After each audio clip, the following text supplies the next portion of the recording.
Hey guys, it's Danny. Welcome to another Myth or Truth episode. Today we have more myths to debunk or deem accurate sent in by you guys in the comment section of these videos.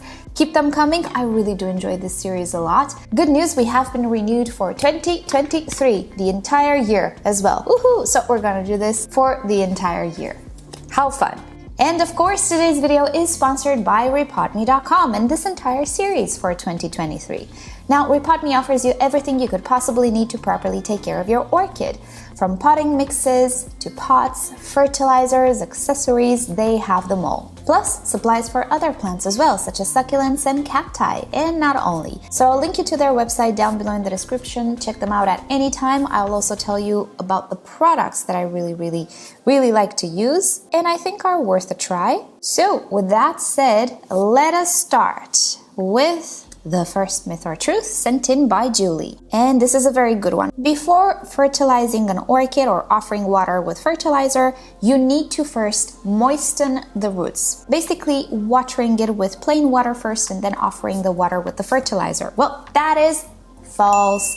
This is a very old myth. It was making the rounds before I even started my YouTube channel, so about 1 million years ago at this point. Not really, but it is an old cautionary tale that says that you can actually burn the roots of the beautiful orchids if you offer water with fertilizer, which is absolutely false. This actually happens when the potting mix gets dry, particularly at the top. The top of the pot generally dries much faster than everything else, so the fertilizer or fertilized water dries faster at the top and leaves behind salts from that fertilizer. And don't get me wrong, I'm not talking only about synthetic fertilizers, I'm also referring to organic fertilizers. Some nutrients will be offered in a salt form. And if it's not in a salt form, then it's in a different organic form that will just accumulate at the top. And that residue that accumulates there, whether it's a salt or something else, can affect the root tips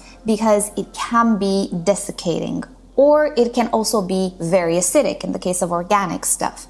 So we're gonna have ourselves a nice little chemical burn on the root tip. But that only happens when the situation is dry. If you use the fertilizer in accordance to the label, while it's diluted in water, it shouldn't really cause any bad effects, no matter if the orchid was completely dry before you watered it. Next up, a question for Myth and Truth from Shim Sham. It's okay to use collected rainwater to water your orchids. That is true. And people have been doing it for years and years and years before I even considered growing orchids. Collecting rainwater, as long as you can make sure that the water is decently clean, is a great alternative to using distilled water or reverse osmosis water. If you're living in an area which does receive considerable amounts of rainfall, finding a solution to collect it, I think, is ideal for your orchid. Not only will you offer it soft water, which will not leave deposits up top, but also you'll save up on your water bill. How cool is that? As far as I'm concerned, I live in an oven or a desert, depends how you look at it. Barely rains here, except for winter, but 9 months out of the year it doesn't rain. So if you live in a situation like I do, rainwater might not be the most efficient. I get it, it is what it is, but for some people it can be. Next up, it is okay to only use slow-release fertilizer on your orchids. Again, it is true. What is this episode? We have so many truths. Yes, it is absolutely fine to only use slow-release fertilizer because in theory, by fertilizing our orchid, we just want to make sure that those nutrients reach the roots. The way we administer it doesn't matter all that much as long as those nutrients arrive in a liquid form around the roots. Now with slow-release fertilizer, yeah, we don't dilute it in water or anything, but we make sure to place it in a damp area, and with that dampness, those beads will start to release nutrients which will be available for the orchid's roots. Personally, I use both of them because my fertilizers, the ones that I use currently, because I don't have the MSU, I cannot import it anymore, soon I will, but because my two fertilizers are incomplete, they kind of complete each other. So I use a slow release fertilizer and also a water soluble fertilizer just to make sure that I compensate for the things that both of them lack.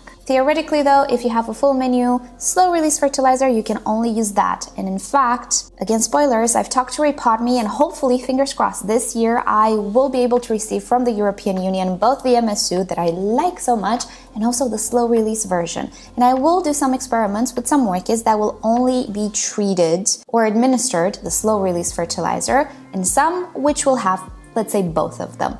And I want to see the difference. I bet there won't be a difference, really, a noticeable difference, but it will be a fun experiment. My logic says absolutely fine. If you don't want to bother with diluting stuff in water, absolutely get that aspect.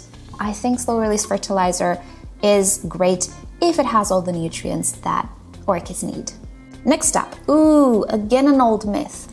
Old myth from my childhood, as I like to say. So, flushing a pot with Epsom salt is beneficial to orchids because it helps flush out fertilizer buildup in the media and root ball. Okay, that is absolutely false. That is my opinion based on my research. I used to believe that was true before I actually did the research, but let's think about it logically. What is Epsom salt? It's a salt. But what type of salt? Well, it's magnesium sulfate if we Google a little bit. But what is it about it being a salt that actually flushes out other salts from the pot? That's a sketchy part. So in order to remove scale and salt deposits, many of you know already that we need to use an acid. In the house, we use vinegar, we use lemon juice or citric acid or things of the sorts, and that's great because it's a relatively safe acid to use that will do the job. So if magnesium sulfate actually cleanses the orchid pot from other salts, it should be acidic, right? Right? Let's Google magnesium sulfate. And I quote from Wikipedia because it's an open source that I can fully use in my videos. Feel free to go research in other places. Solutions of magnesium sulfate are also nearly pH neutral. This means with a pH of around 7, compared with the slightly alkaline salts of magnesium as found in limestone. Oh no. Therefore, the use of magnesium sulfate as magnesium source for soil doesn't significantly change the pH, the soil pH. Well, so it's not an acid. It will not dissolve the accumulated salts. Then how will it cleanse the pot of salts? Mind you, being that magnesium sulfate is a salt dissolved in water, once that water evaporates, guess what deposit we're gonna have in the pot? You guessed it.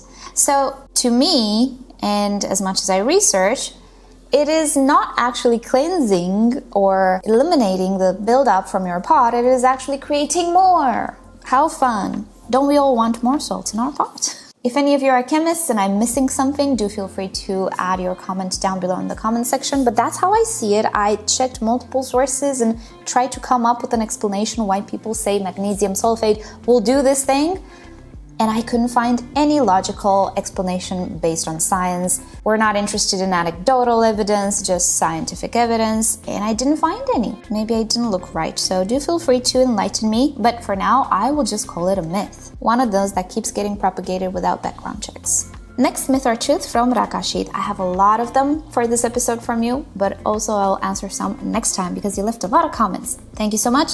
Keep them coming. Spider mites have more predilection to the older mature leaves than the younger newer leaves of orchids. That is false. When it comes to spider mites, actually, they don't necessarily have such a preference like other pests do. But if they are to choose, like any other pest, they will choose the brand new growth because it is softer. This will depend on each orchid, but basically, most of the orchids we grow have a cuticle protecting the leaf. It's a waxy layer that is rather tough, and it's fully formed when the leaf is completely mature. Now, pests generally don't like that cuticle layer, so most pests will go for the immature growth because that cuticle is much thinner and the leaf is easier to munch. So actually it's the other way around. Now, when it comes to spider mites, I do notice that if there is no new leaf, they will definitely go for older leaves as well. They are very good at what they do, so they can go munch on the older leaves as well. If you have a spider mite infestation, I think you'll have it pretty much everywhere. They do prefer the softer growth, but they will not say no to older growth either, sadly. Next up, myth or truth from Rose. Lemon juice helps leaves grow. I'll say false because I'm not entirely sure about the context. Providing lemon juice for the leaves will generally do nothing. But if you want to remove salt deposits, fertilizer deposits, or other salts and stains from the leaves, yes, lemon juice can do a great job if you apply it on a cotton pad or a cotton ball, because it is an acid, and it is a relatively safe acid to use on orchid leaves. As a fertilizer or nutrient additive, no, it does nothing. But for cleaning leaves that have lime scale on them or salt buildups, yes, it can be great because it's an acid. And of course, if you remove all of those deposits, the leaf theoretically should photosynthesize better because it has more access to light. So in that way, it helps, but I think you were referring to a different thing, so that's why I'm gonna call it false. Next up, myth or truth from Rakashit again. If the thick outer velamen of the root breaks partially or cracks such that it still holds together, it can still survive and need not to be cut or removed. That is true. And actually, a few days ago when we repotted that Phalaenopsis, let's give an update on it, shall we? Alrighty, so we repotted this orchid a few days ago for you. It was yesterday for me. The way I record these videos is not necessarily dependent on the exact day we are in. Anyway, so if you guys remember, I did manage to snap a root when I repotted it. Let's give you a close-up and see how it looks like. And ta-da! Look at that. It's already almost calloused over. It's gonna take a few more days. It's only been one day, but it's already dried up. We can still see the green inside, but at some point it will become totally white and dried. And the root will be absolutely fine. So yes, this is not a myth. The root can be absolutely fine if it snaps. No need to break it. As long as that inner root, inner string remains intact, it is absolutely fine. Mind you, not all orchids will react like this. In some cases, the root is already a little sick, or we're dealing with, the lights came on in the grow room. If we're dealing with a different type of orchid like a Cattleya, chances of that root sticking around, not as great as Phalaenopsis, honestly. Phals are queens when it comes to root resilience, pretty much in comparison to other orchids. But overall, even other orchids can be absolutely fine if the root is snapped. Let's keep these two orchids here. Look at this beautiful Tolomnia. It is orangey red, and it brings me so much joy. She's just opening up. It's the Jairak Firm Orange. Very descriptive name, right? Alrighty, and the last myth or truth for today, I can ramble a bit, but I do really enjoy this series. Myth or truth from Rakashit again. If a pseudobulb doesn't give out a flower spike even after it reaches its optimum mature size, then it will never bloom again in the future. And that is false. I know what you will say, but Dana, it's true. Well, it's not generally true, so let's not speak for all orchids. Indeed, there are orchids which will not bloom again if they kind of missed their window of opportunity. Take Oncidiums, for example, and I do have the wonderful Tiny Twinkle here. He smells amazing. Now, Oncidiums generally will bloom once a pseudobulb matures.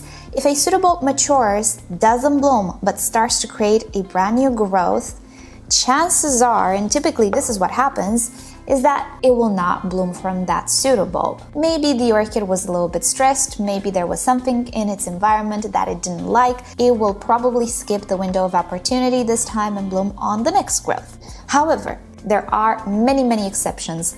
Let's just think about the Dendrobium Phalaenopsis type, which, yes, it will bloom once one of those pseudobulbs, we also call them canes due to the shape. Once one of those matures, yes, it will bloom, but even years after, it can still send out flower spikes from that old pseudobulb when another new growth matures. So again, it's a window of opportunity, but it applies to older pseudobulbs as well. Also, Cattleyas, they can have fully mature pseudobulbs with that blank, what we call blank sheath, that at some point, after even 1 year after it matures, it can start to develop buds in it. It's not gonna happen with all orchids, but I don't think it's a good idea to generalize it because some just bloom whenever they feel like, even on older growth. Is it common? Not really. Maybe it is more common for an orchid to skip the blooming of that pseudobulb if it doesn't do so when it's mature and it starts to create a new growth. I would just not expect flowers. Even if they do appear, it's gonna be a nice surprise, but don't get your hopes high. Don't hope for 2 years for a pseudobulb to create a flower spike. if it misses the window of opportunity. Better to be surprised, right? But I'm not gonna generalize it that yes, that is the case with everything. So I would say that if you have an oncidium, yeah, chances are that's gonna be true. Oh no, this flower is caught in here. But if you have a Dendrobium phalaenopsis, you're in luck because that guy can bloom whenever it feels like, from whatever cane it feels like. And for today, I think that is about it. I still have a lot more, but we're gonna address them in the next episode. Thank you guys so much for watching and for sending me your myth and truths to debunk. It's really fun. I really like it. Thank you, rePotme, for sponsoring yet another episode and this series this year. And with that said, I hope you'll have a great day. Keep the myths or truths coming in the comment section, and I will address as many of them as possible. So with that said, I'll see you all next time. Bye!